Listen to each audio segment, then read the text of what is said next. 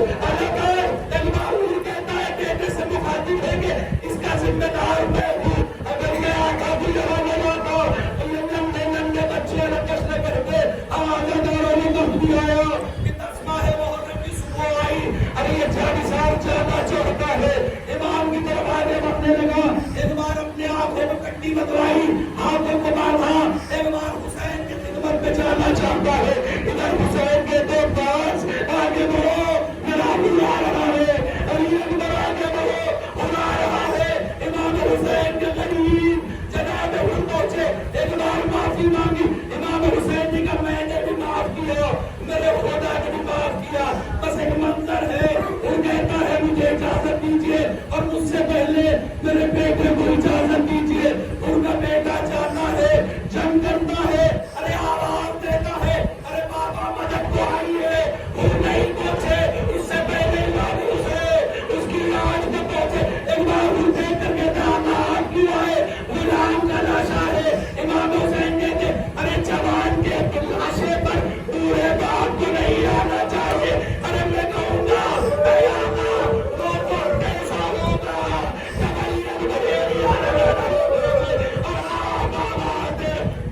دکھائی نہیں دیتا.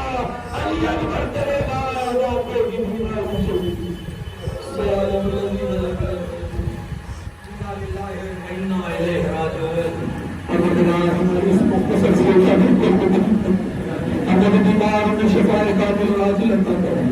ہمیں مقروض ان کے قرضوں کی ادائیگی ہو کر سکے. ہماری ملت میں اتحاد اور اتفاق کو پیدا کرے. پروردگار ہمیں وہ جذبہ ہم میں پیدا ہو کہ امام حسین کی عزاداری کو حقیقی معنوں میں کر سکے. ہم صرف دکھاوے کے طور پر امام حسین کی عزاداری نہ کرے. ہمارے اندر وہ جذبہ پیدا ہو کہ ہم فاطمہ زہرا کو ان کے لال کا پرسہ پیش کر سکیں. علماء اعلام کے سایہ ہمارے سرے پر قائم رکھے. پرچم ہر حق کو سربلند کر، پرچم کفر نفاق کو سرنگوں کر. منتقم خود حسین امام زمانہ عبداللہ تعالی شریف پر